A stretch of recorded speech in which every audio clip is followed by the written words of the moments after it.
Tonight we've come to Inverness, and welcome to Question Time.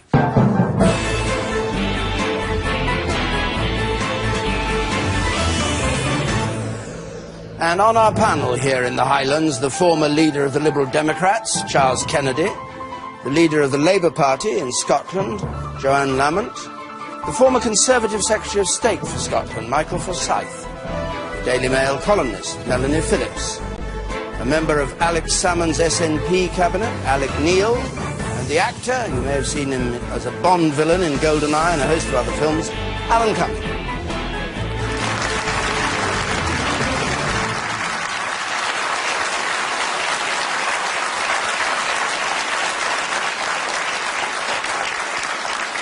Good, and welcome to you all on the panel. There are 6 of you, so if you can not speak for too long in reply to questions, everybody will get a chance, as well as our audience here who are bursting to ask you things. The first question is from Matthew Davis. Mr. Davis, please.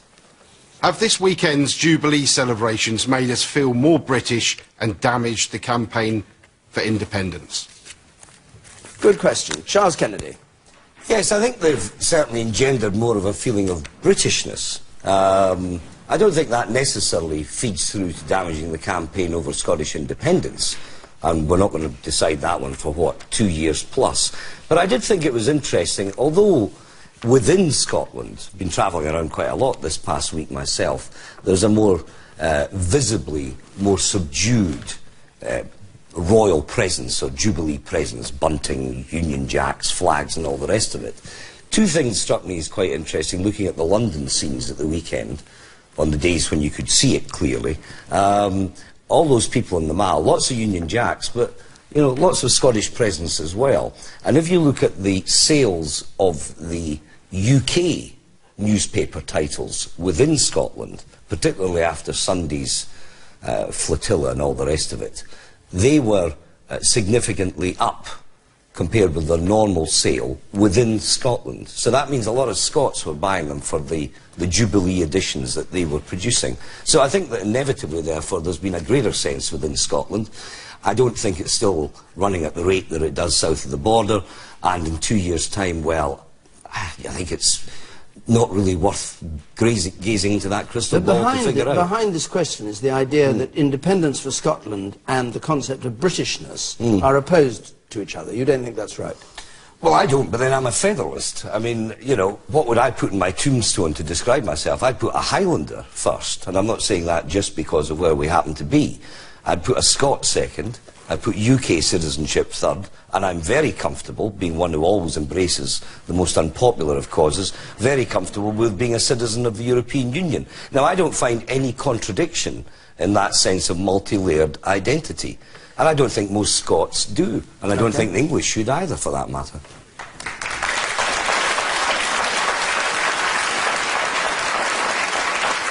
Alan Cumming.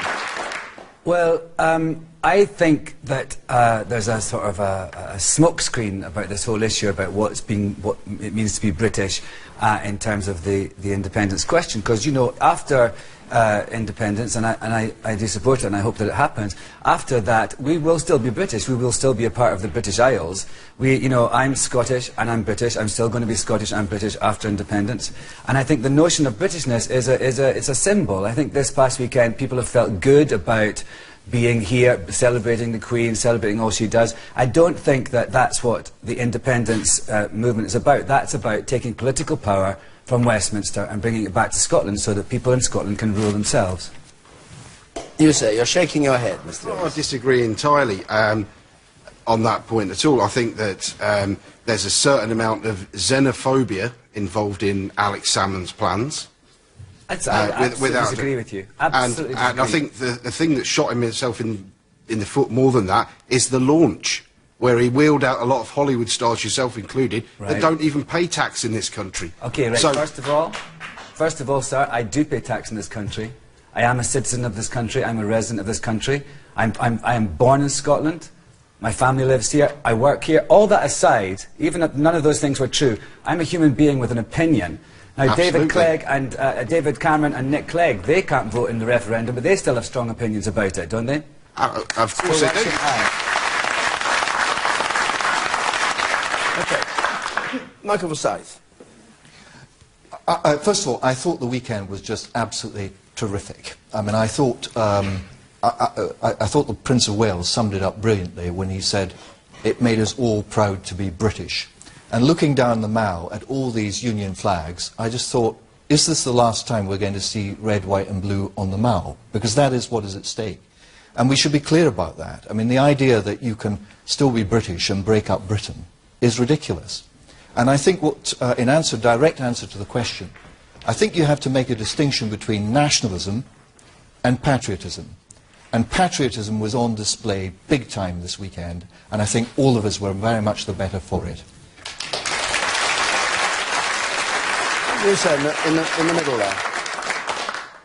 there. In certain parts of Glasgow, it certainly wouldn't have been appropriate to put the Union Jack and bunting up to celebrate being British.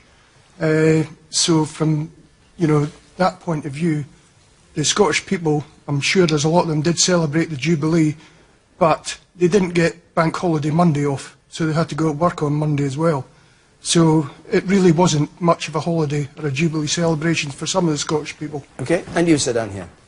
I'd just like to say that at Tesco's, this is Tesco Town basically, you could not buy any Union Jack bunting, either in the large Tesco's or in the small ones around Dingwall or that area. Apparently they decided not to sell them.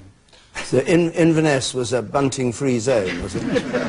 Yes, you had to go to Aldi to buy it. In Edinburgh, the council were giving away bunting. It isn't about bunting. This whole issue isn't about bunting. It isn't even about flags. Flags are symbols.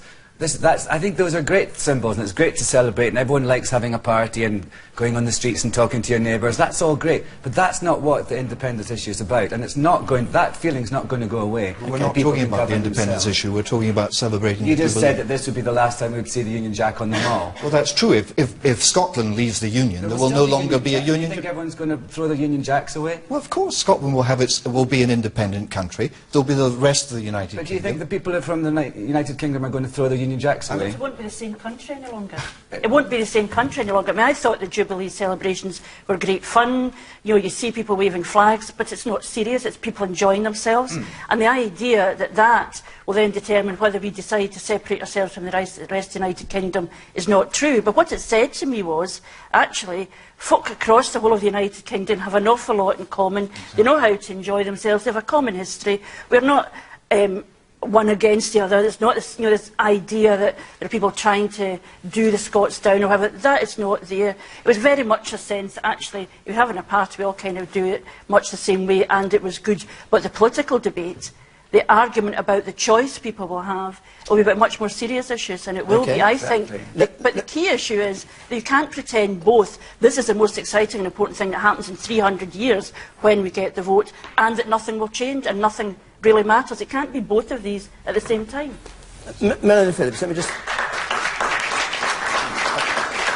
remind you of the question, which is Mr. Davies' question, which is, did the celebration make people feel more British and therefore damage the campaign for independence? Is that a link that you would make? The two are incompatible? I would make that link, yes. I mean, I think that the Jubilee celebrations were probably Alex Salmond's worst nightmare. People coming together in a spirit of joy and harmony to celebrate their country as a shared experience. I mean, the thing about being British, why people were so ecstatic at that weekend, is that for so many years patriotism has been a sort of dirty word. But interestingly, it's been a dirty word particularly when it comes to England. Scottish, Welsh and Irish patriotism or nationalism is fine, but English patriotism is not. But put that to one side. People came together to support and endorse the Queen in that way because people understand that what the Queen stands for is unity, not division. What the Queen stands for is that we can all come together and celebrate what we have in common. And it seems to me that independence is the ultimate divisive activity. I fully understand Scotland is a proud nation with a specific and discrete and distinct history and law and culture, and we're all the richer for it. And what Scotland has brought to the table historically in the United Kingdom has enriched the United Kingdom. And if Scotland were to leave, in my view, the United Kingdom would be infinitely the poorer. But I'm very interested to hear Alan Cumming say that Scotland would still be British after independence. The United Kingdom would remain. It would remain the United Kingdom, but of England, Wales, and Northern Ireland. What would be bust would be Great Britain. Great Britain is England and Scotland. All right. Well, there are a number of people in the audience who I want to bring in, but let me bring in our SNP representative here tonight, Alec Neil. Can I say, David, I totally disagree with Melanie. First of all, the Queen is the Queen of 16 countries, including, for example, Australia. And the fact that the Australian Prime Minister and Australia celebrated the Jubilee doesn't make them feel more or less British. They were just celebrating the Jubilee and 60 years of service by the Queen. The second point is, the Union of the Crowns was in 1603, 104 years before the Union of the Parliaments. And what independence is about is a dissolution of the Union of the Parliaments, not the dissolution of the Union of the Crowns. And when Scotland becomes independent, hopefully in 2016, the day after independence, the Queen will be the Queen of Scots, as she has always been, as well as the Queen of England, and the Queen of Australia, and the Queen of New Zealand. And let me say this, it's a very comparable situation we would find ourselves in an independent Scotland, to the Swedes and the Norwegians, for example, both of which have monarchies, find themselves in. And that is, they are Swedish and feel Swedish, they are Norwegian and feel Norwegian, but they are also Scandinavian and feel Scandinavian. Okay. And after independence, we will be Scottish, self-governing Scotland, but we will also have a British dimension as well. And I think Charles Kennedy is right. You can feel, in my case, I'm an Ayrshire man, I'm a Scot, and I feel British and European as well. There is no contradiction whatsoever. Why such an effort? Why is the date slipped from 2014 to 2016? Because that's when the referendum's in 2014, but Independence Day will be 2016. It's 2016. The lady here. I just wanted to pick up on the point about the xenophobia, and I think it's really dangerous that people seem to get mixed up with pro-independence and seem to get mixed up with people who wish to be pro-independent. Seem to hate the English, and that absolutely isn't the case. It's not about hating anybody, it's about wishing to make our own decisions in Scotland for the Scottish people, and that's it. Man in the pink shirt up there, the second row from the back, you said. It's plain here that the people who've come out strongly as this is not the politicians, but the monarchy. The monarchy looked brilliant at the weekend, and they bathed in glory, while, quite frankly, the politicians look a little bit silly sometimes. Okay. And you, sir, with the beard there. Yeah, the comment about xenophobia I find quite insulting. Yeah. This has been used as a scare tactic for many years now, and the people of Scotland have grown up. They understand Scotland is not a xenophobic country. It's one of the most welcoming countries in the world, and will continue to be so. Can I also make another point about what Michael Forsyth said about it was the last opportunity to see the red, white and blue flags fluttering down the Mall? The Queen will continue as head of state in Scotland. Can you explain why the blue will come out of the flag? Well, perhaps I can deal with that. I mean, first thing is, at the launch of the campaign for independence, you had people there who want to get rid of the monarchy. There were people who wanted to get rid of the monarchy in the North. You had people who wanted to get rid of the monarchy, and many of the leading nationalists, Alex, have a history of republicanism. So this is all just a cover. And on the flag, the Union flag is made up of the flags of the constituent parts of the United Kingdom.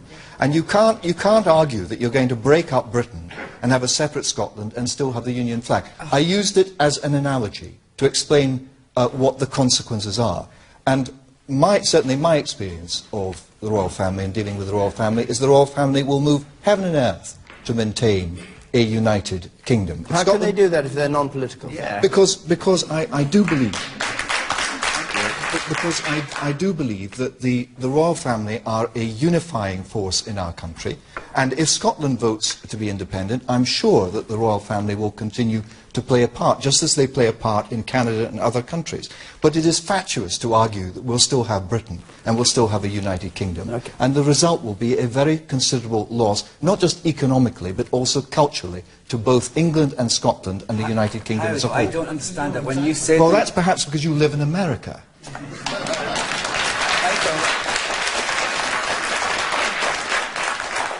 Michael, we grew up very near each other in Scotland. And you're a US citizen. And I'm a British citizen, yes, as and well. And a US citizen. Yes, what's the big deal? I am a joint citizen. Why can't I understand... Well, the big deal... What about xenophobia, ladies and gentlemen?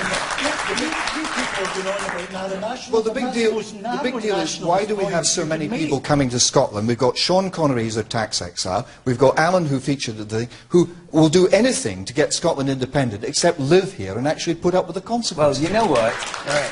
Okay. The man at the very back there. Let's leave the invective for a moment. The man there, the very back row. You say yes. The unfortunate aspect about this referendum is the SNP want us to talk about this grand scheme of nation. I think what's really important is speaking about people, speaking about communities, and talking about the issues that really matter to the individual. Okay. And I'll take one more point. You, sir, with the beard and the spectacles in the third row. The SNP seem to be treating the independence argument as a matter of pick and mix.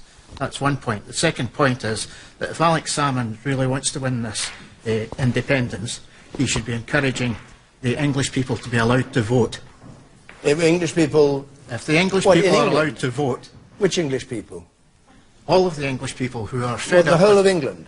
Fed up with SNP whinging, and they'll be delighted to see the back of us. So you want the whole of England to have a vote as well? And Wales? No, I don't. I don't want independence. Oh, I see, but he should. Okay. And the lady here on the right, and then we'll move on.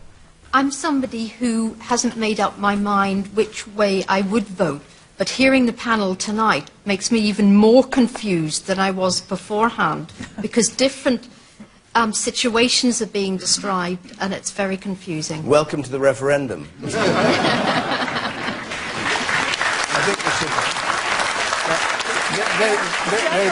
don't think the debate is about flags, and I don't think the real unifying force in the United Kingdom is the fact that the people of the United Kingdom chose to work in partnership. The analogy that Alec draws with New Zealand and Australia is inappropriate, because it's not a colonial relationship. It is a choice and a partnership, and we will make a decision whether we have a shared interest in the kind of society we want to live in right across the United Kingdom, which is about what is the future for our children, what's our aspiration for the care of our elderly. And I think the idea that sometimes underneath this, that somehow there are people in the rest of the United Kingdom who want to do us down. That is a dangerous message that comes out. Right. And I want a positive debate about actually why positively I said we briefly, want to Johann, across the rest briefly, of the and Alec, very briefly in this case. Very brief point, and that is, what we want is political independence, but the SNP has always said the social union with the rest of Britain remains. And part of the social union is the monarchy.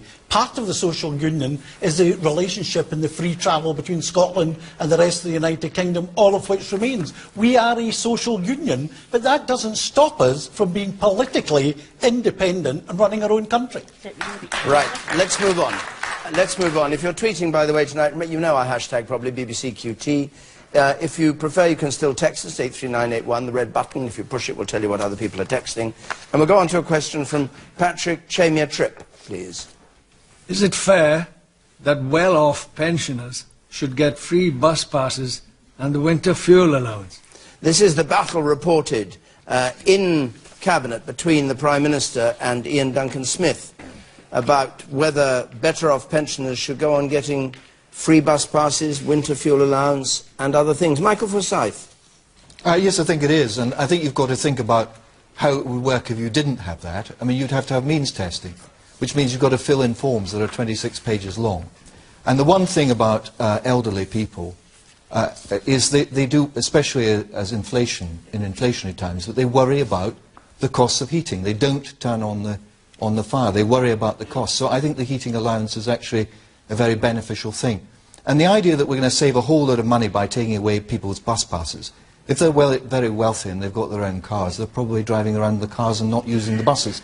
And the marginal cost of them being on the bus at particular times of day is going to be very little. So I don't believe in means testing. I think the great advantage of universal benefits is that you can avoid means testing.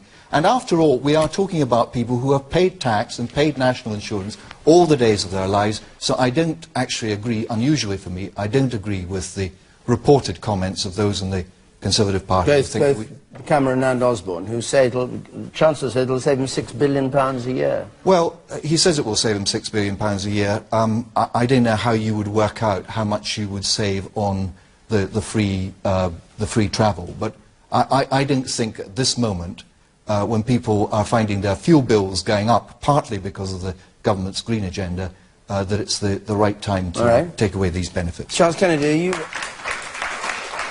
are you with Nick Clegg on this and think it's a good idea? Yes, I incline more with Nick Clegg. And listening to Michael, I mean, Michael and I go back to 1983 together in the House of Commons. And we've slightly on this one passed like ships in the night. Because, to the right. Well, no, I think you've just become far too liberal for your own good, actually. But it does seem to me that there's an intellectual incoherence about a position whereby, in Scotland, and I'm all in favour of all those in need in Scotland of receiving free prescriptions, for example. And that's different from the policy south of the border. But I don't think I should be receiving free prescriptions. I think that's absolutely ludicrous in my level of income. Now, Michael says the marginal saving on this one is such that, well... But you're not retired. You're not a pensioner. No, not yet. Not yet. And... but I'm not Peter Pan either. And what I would say is that I do think governments, whether it's UK or indeed in years to come in Scotland, are going to have to bite the bullet that we cannot just carry on with universal coverage, which by definition, in an ageing society, which despite all the present problems, is a lot more affluent than it was 20, 30, 40, 50 years ago, progressively so, that they can be applied willy-nilly and by definition reach people who don't need them but give insufficient to people who really are in need. But it's a political judgment that's been made here, and I think it's a short-term one that governments of all political persuasions have made down the generations, and I think it's a mistake. Yes, sir. This current government are chiselling away at the benefit system with all sorts of silly savings around the margins, yet they're not telling the people how much they do not pay out. And at the last figures I heard, as I work in the charitable sector, it's £49 billion annually in unclaimed benefits, mostly to elderly people. If they want to sort this problem out, they want to start giving compulsory benefit checks to all people of pensionable age. Then you'd be spending much more money. They'd be spending a damn fortune. They'd probably bankrupt the country. Then they'd have something to complain about. At the moment, they're chiselling away with nickel and dimes on bus passes, prescriptions, and all sorts of silly things that don't really mean anything and are just a political slogan. OK. And you said behind... If Ian Duncan Smith wishes to save money, he could have saved the taxpayer over 20-odd billion if he hadn't got involved in Afghanistan and a lot of... in his lives of innocent people. And plus the fact, Iraq, and I'd like to remind Mr Forsyth, another member of the panel, Her Majesty the Queen approached this coalition government not so long ago to ask them if she could get the heating allowance off the old age pensioners to heat their palaces up. All right, well, I don't know about any of that, but Johann Lamont, okay, well, if you say so, what's your view? Well, I think there's a false debate goes on between means testing and not means testing. Some things need to be targeted. The SNP government, when they came in, stopped free central heating, and the argument was, yes, well, for universal provision, yes, you did. You changed the provision, yes, you did. That's just not because true. It was everybody over 60, we do this and then it was changed. Anyway, can we talk about the big issue, which is whether the whole United Kingdom should have means-tested benefits? We all recognise that you need to target needs for some benefits. Personally, I think a free bus pass will more, by definition, reach people who have lower incomes because they're less likely to have a car. I think the same thing applies to heating allowance because they're less likely to to have properly heated homes. But there are some benefits where it appears, for example, you have a free service given, but you have to ask then, where is the cost coming? I don't Who's understand the paying winter price? fuel allowance. People get the winter fuel allowance automatically. I mean, I get the winter fuel allowance. Yes, no, I've You get the accept- winter... yeah, No, you don't get the no, winter fuel allowance. I knew there was a flaw in the argument somewhere. Now you're just pushing your luck. No, but the point I was trying to make is that people make a false debate between you either in favour of means testing or you're not. It depends what the particular issue is. Free bus pass seems to me to liberate a lot of older people in poorer communities and is easy and cheaper to do it universally. Other benefits should be targeted because the cost of making them free are disproportionately borne by people in low incomes. But there's also the point you penalise people who've saved all their lives and put money by, and I think that's unfair. The woman there in purple, in the third row from the back, yes, who certainly doesn't get a free... I don't get a free bus pass, no. I think in my area, whether you get a free bus pass, whether you're old, young, or whatever, I think what's most important for us is that we actually have a bus service. At the moment, we have nothing. Well, that's I mean, yes. so that's been taken away. So, you know, it doesn't mean anything anyway.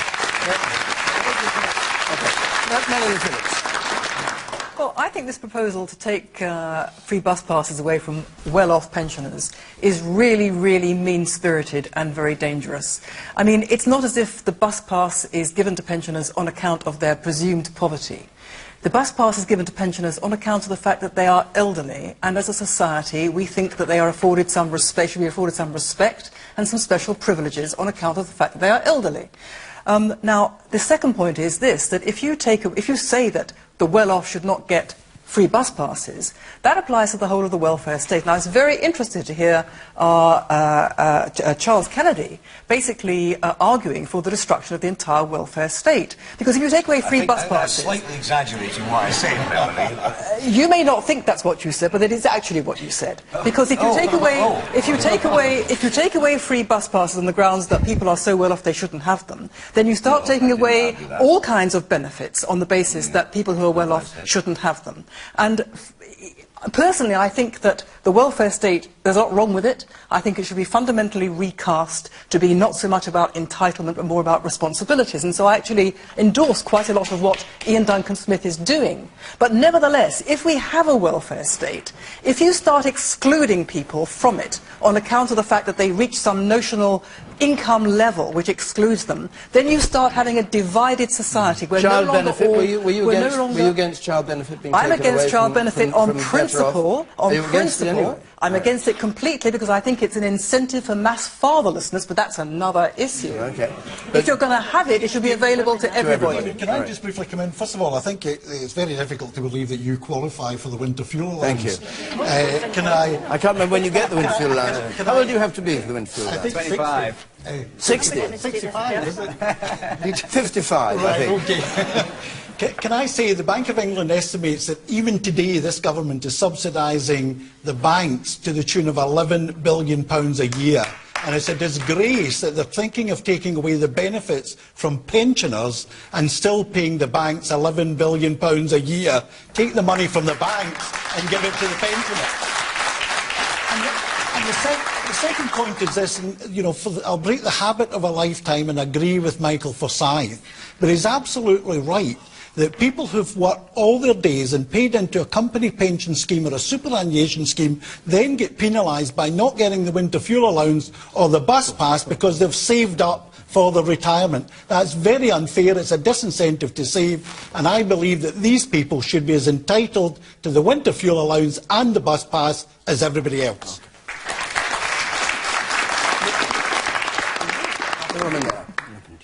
My mum gets the winter fuel allowance and she has a bigger disposable income than I have.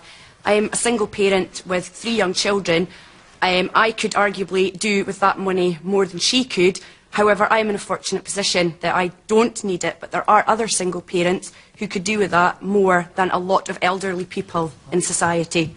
I'm not saying that you should take it away from all elderly people, but I think there are other people who are more needy. Yeah. You could take it away from your mother. Yes, but she'll kill me for saying that. Alan Cumming. She could give it to you. Yes, that's the point. Well, take it away give? Redistribute, Robin Hood. Redistribute. I just think, actually, there's a bigger question here that the last budget that this all is stemming from seems to me the biggest deal about it was letting a lot of rich people get richer.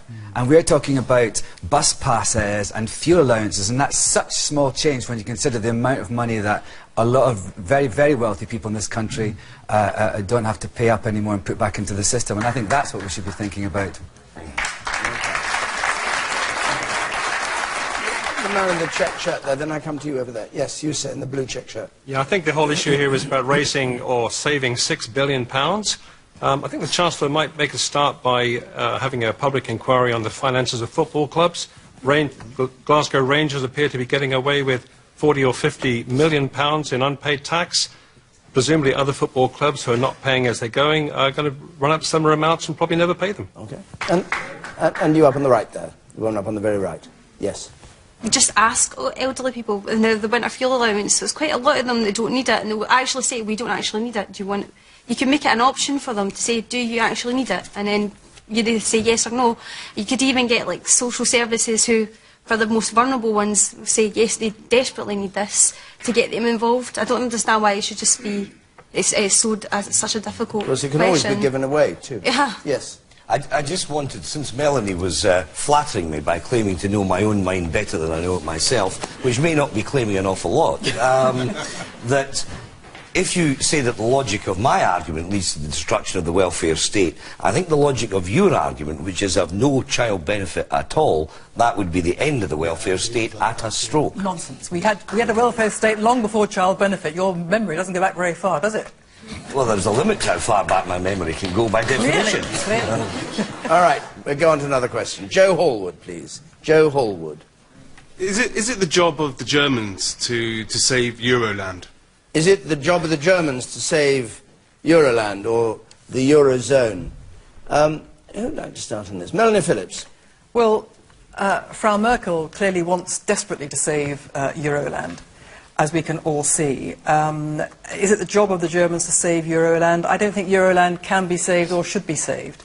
In my view, the real cause of what we're seeing is the fundamental incompatibility of the whole EU project, which tried to yoke together disparate nations with disparate economies on the fiction that they can all basically unite in a single currency without political union.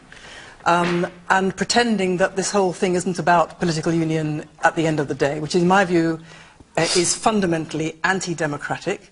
I always thought that was the ultimate aim of the EU, to create one single state. I always thought it was very anti-democratic.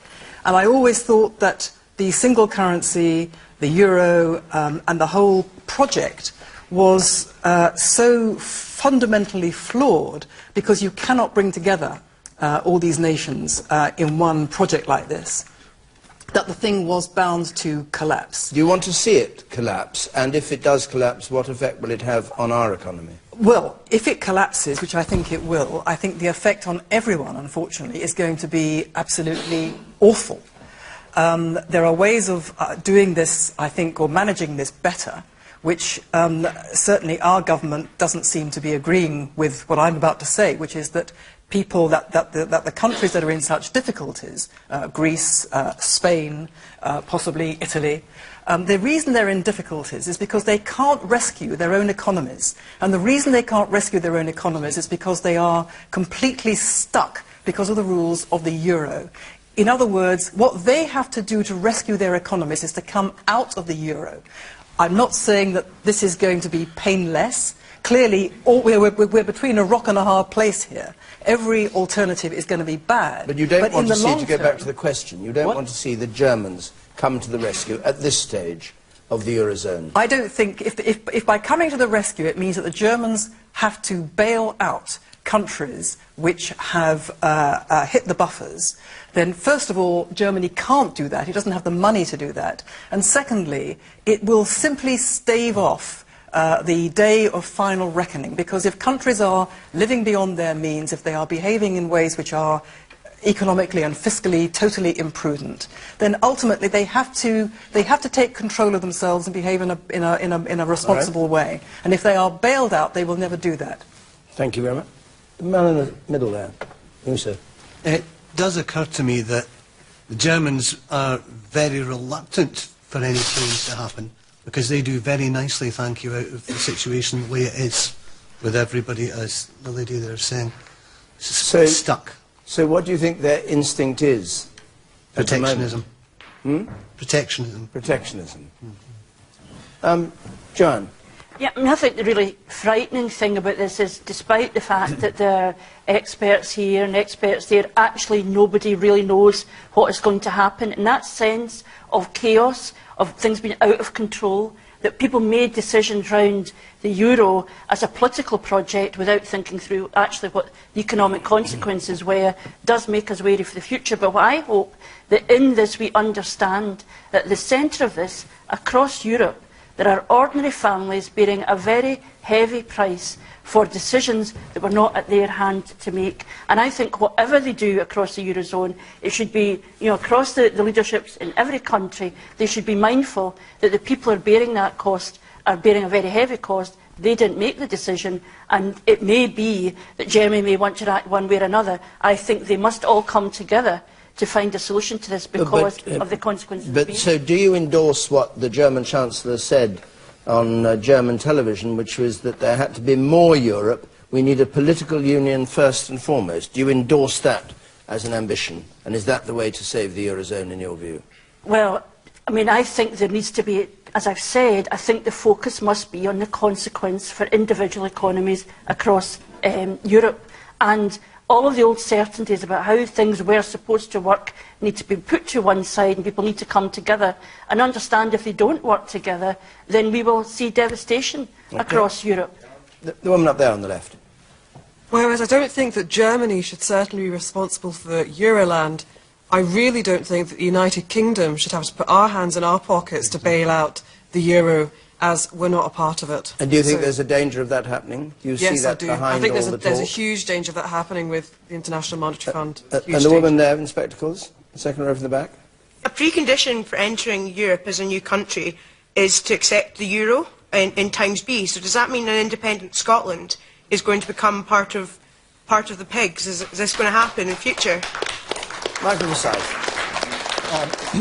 You're absolutely right. There is a period of time that you can adjust to it, but I can't get my head around this concept of independence where some other central bank and some other government sets your interest rates and so on. I mean, I think the point that was made by Melanie explains exactly how this euro experiment is going to end in disaster and cannot be made to work. I remember years ago when I was in frontline politics, Nicholas Ridley being forced to resign from our government because he'd given an interview to The Spectator in which he described the whole euro project as a German racket. And what has been going on here is that the Germans have, through the euro, been able to have a very competitive exchange rate, which has enabled them to sell their BMWs. And the Greeks and the Italians and others have had a very uncompetitive exchange rate, and their standard of living is being crushed. And if we continue with this project, this euro is going to destroy the prospects for our young people across Europe, is going to create social division and tension. And the Germans are never going to agree to pick up the tab. Now, Alex will remember 20 years ago, there was a big campaign run by the SNP in Scotland. And they said, Scotland is paying the price of high interest rates for the overheating economy in the southeast of England. And I found it really difficult to deal with because they were absolutely right.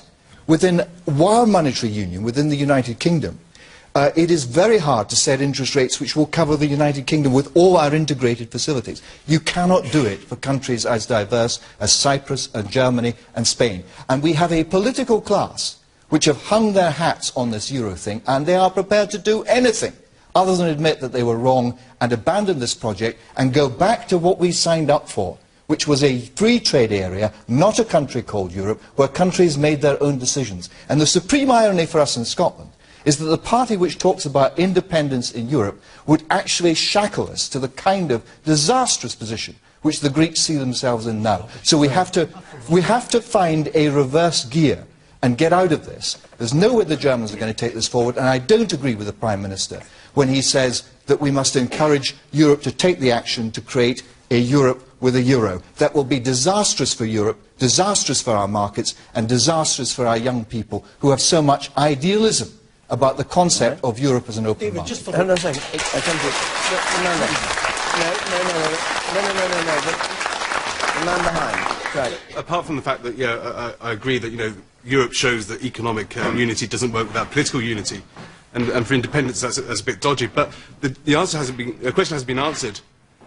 Something's got to happen. Cameron and Obama both said today that something's got to happen, and quickly. So if it's not the job of the Germans, it's got to be the job of someone to save the euro, because otherwise it has such huge repercussions on the world economy. All right. Can I say... You want to answer his point? Yeah, absolutely. And I think the key point is, whether you're talking about political union or against political union, we are now in a crisis situation, and urgent action is needed, not in 6 months' time, 9 months' time. Exactly. Urgent action is needed now, and there has to be a strategic decision taken by the Europeans. Are they going to, with German money and French money and etc., bail out the Greeks and the Spaniards and the Portuguese and others, or are they going to allow them to leave the euro? Now, there is an inherent flaw in the euro, because productivity in Greece is about 37% lower than productivity, for example, in Germany. And that's why we're in the position we're in today in the euro. That has to be solved. There are two ways to solve it.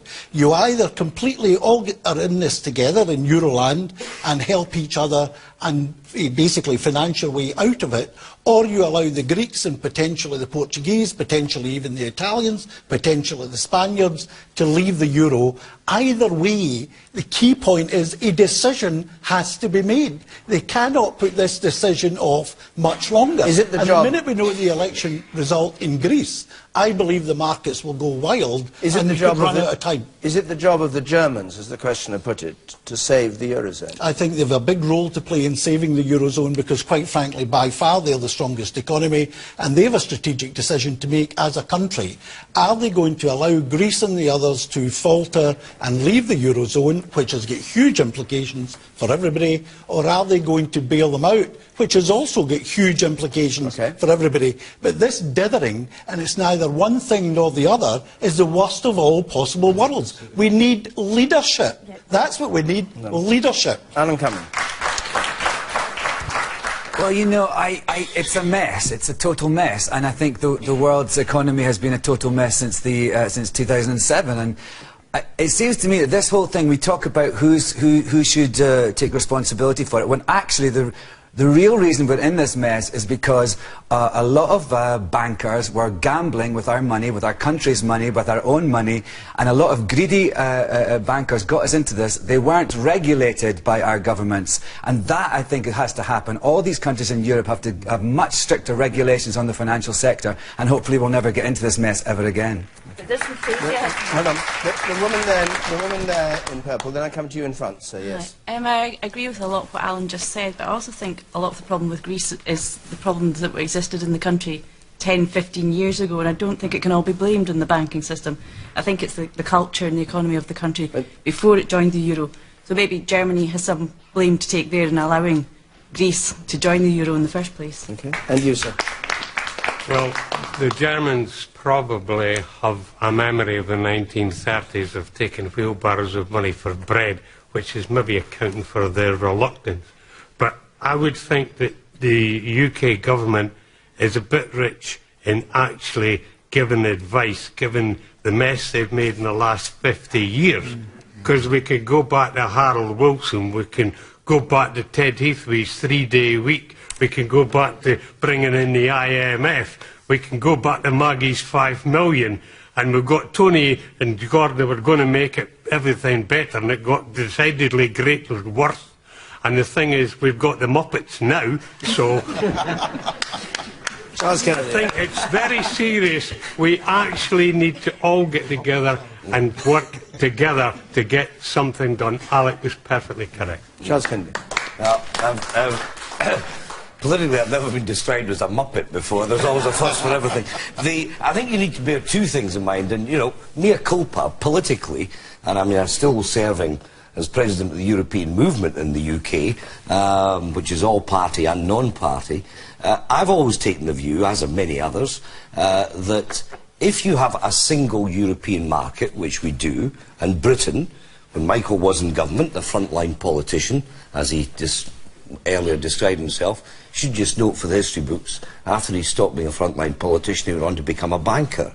So what else can I do? Yeah, he's got a bit of mea culpa about him as well. But I always took the view that a single European market, the logic and the inevitability of that was that if you really wanted it to operate, you needed a single means of exchange, a single currency. I think where the politics got it wrong, and this is now being borne out in the most graphic way, and the points that have been made, the last gentleman that just contributed is absolutely correct. The rules were bent. The rules were pretty stringent to satisfy the Bundesbank, to satisfy understandable German sensitivities about what the wreckage that they had gone through financially in previous generations. And then a blind eye was turned to them for certain countries and certain currencies to make it all one great conglomerate. Which country broke the rules first? Which it was one? Germany, followed by France. Well, I'm talking about the rules which were then to accommodate, as your Chancellor of the Exchequer, Ken Clarke, was saying in office at the time, the Greece and the Italians of this world. The Maastricht criteria, the borrowing, the first country to break the rules you're correct were the Germans, and then the French. So we can't just blame this all on the Greeks and the Italians. No, I'm not. But what I'm saying is, if there's to be a solution, the Germans, this is the point I was going to make, have got to be part of that solution, because there can't be a solution by definition unless they are. But how you win that argument in domestic German politics, well, no wonder the current Chancellor is remaining as, to mix my languages, as sotto voce as she can on this issue. But that something is going to have to give.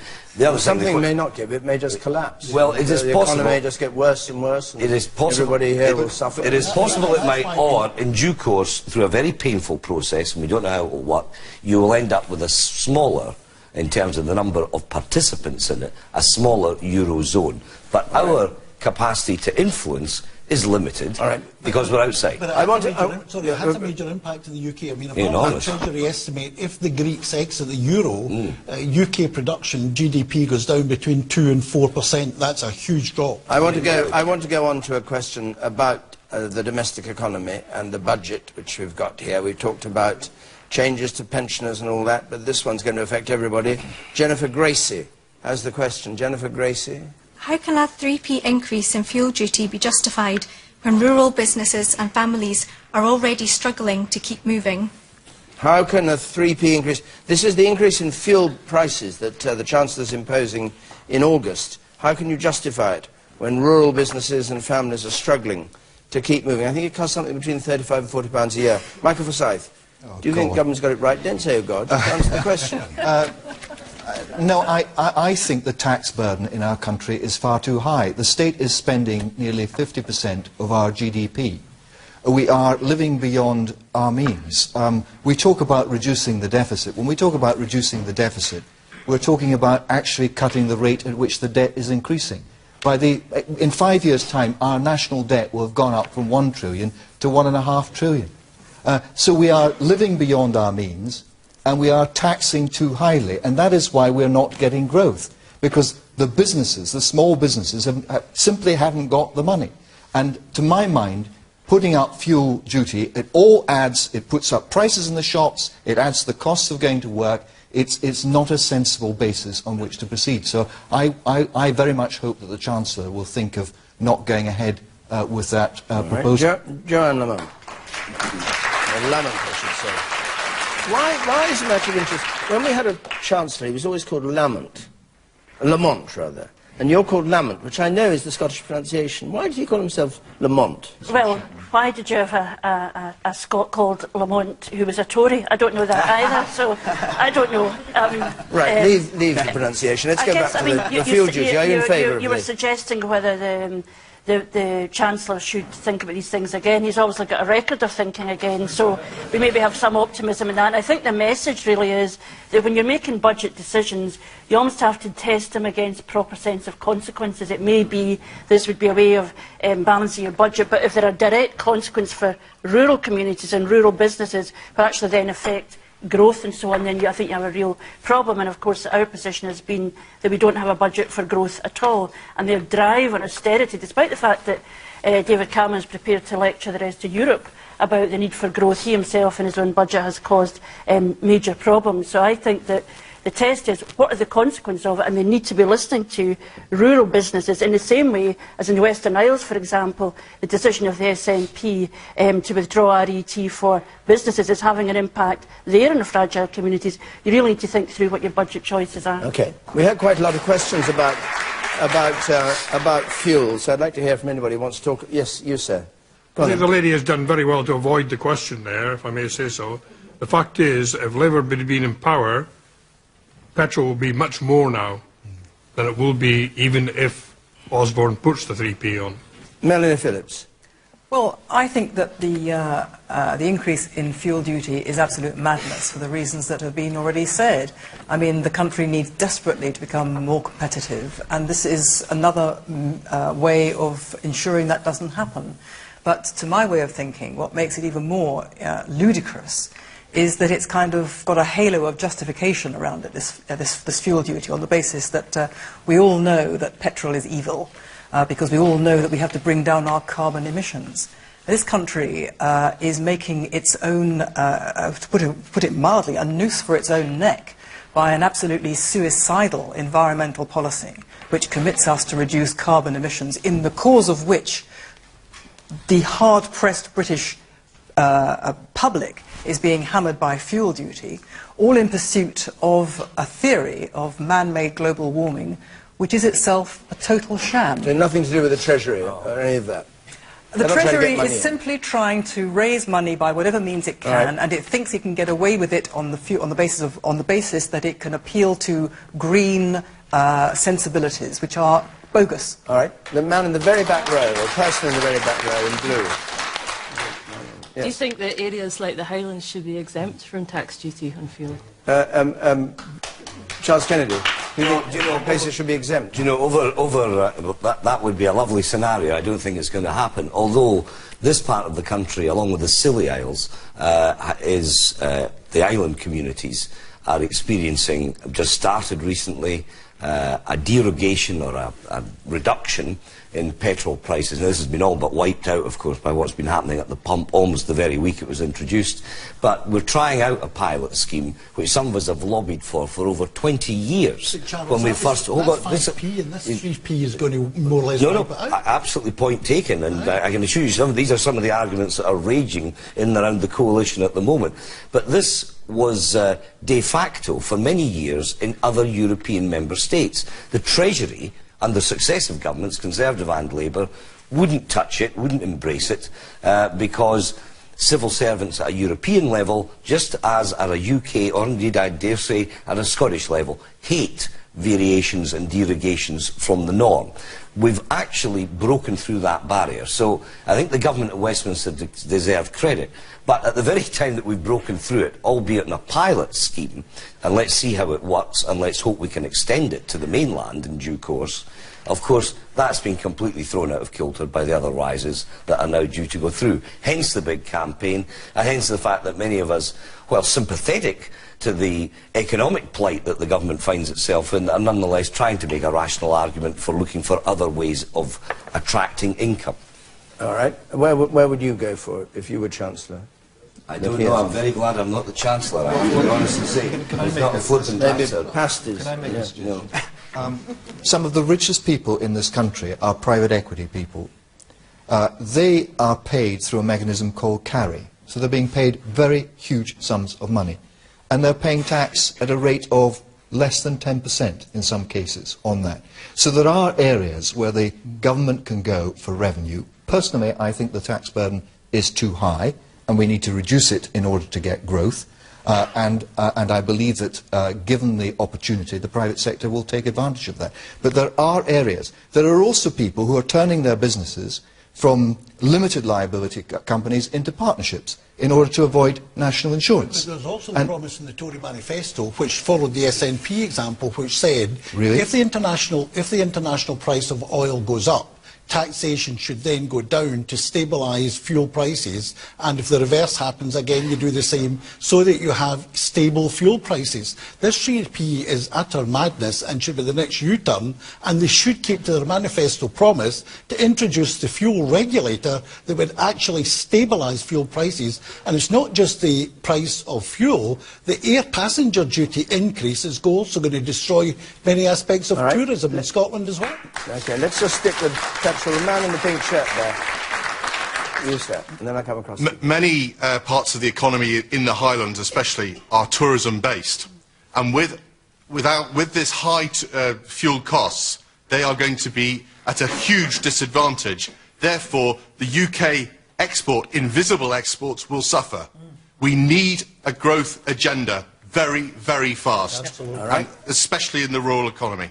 And the 3p? It's one thing that could help, including a reduction in VAT for hospitality. Right. I'll come to you in a moment. Alan Cumming, and then I'll come to you up there. Well, I just think this is another example of how the Cameron-Clegg combo is out of touch with, you know, different parts of the country. Up here, where people live in rural areas and need their cars and rely on their cars, and the fuel is of paramount importance. But I'm also, if I may say, reeling from Melanie's comment that all these green issues are bogus. No, really? Yes. What the hell? I mean, I think that there's a point that, you know, we need to embrace all these other forms of energy and not rely on petrol. So I guess I am agreeing with you in a minuscule way. But, you know, also in Scotland we have 25% of Europe's wind and tidal power at our disposal that we can invest in. Money should, we should be able to have the opportunity to invest in that. And also, Johann, if I may say, as the non-political person at this table, I find it crazy... You are a political person. You sat beside Alex Salmond when he announced the referendum. Well, not a paid political person. Oh, I see. Excuse me, I was political before I was ever... Not an elected political person. Not an elected political person or a writer for a right-wing rag. Oh, Right, you have to be brief. Okay, I just find it crazy, well, not crazy, but I find it weird that Joanne's bashing on about David Cameron on this issue, and yet you're endorsing David Cameron by not voting for independence. You're still keeping... All right, now leave that. The woman up there in white, please. The woman up there on the right. Between the Tories and Home Rule. It's actually another choice, which is a Labour choice, right across the United Kingdom. I think that you could make, let's save a lot of money by councils who, you know, just pointless projects like the trams, Edinburgh trams, for example, by asking the people, do they need this, do they want it, and you'd save a fortune on anything. That Holyrood building, I'm sorry, you could have kitted it with IKEA for a fraction of the price that it costs. It's unbelievable with the amount of money that gets wasted on pointless things that were Is needed. Edinburgh ever going to have trams, do you think? Yeah. No. Doesn't seem like it at the moment. We have to stop. As a tourist attraction, can't get down Princes Street for the business. Look, we've got to stop, I'm afraid, because our time's up. I'm sorry to those of you who still got your hands up, but there we go. We're going to be, I should just say, question time in Stockton-on-Tees next week, and that's on the Thursday when the Prime Minister appears before Leveson, so that may provoke something, we don't know, but he's meant to be there for most of the day. The week after that, we're going to be in West Bromwich, and if you'd like to come either to Stockton-on-Tees or West Bromwich, to question our panel, to argue with them, this is the number to call, 0330 123 9988. Or you can apply to our website, the address on the screen there. So thank you all for coming, all 6 of you. Lovely to have you. And thank you, our audience, for coming here to Inverness. Until next Thursday from Question Time. Good night.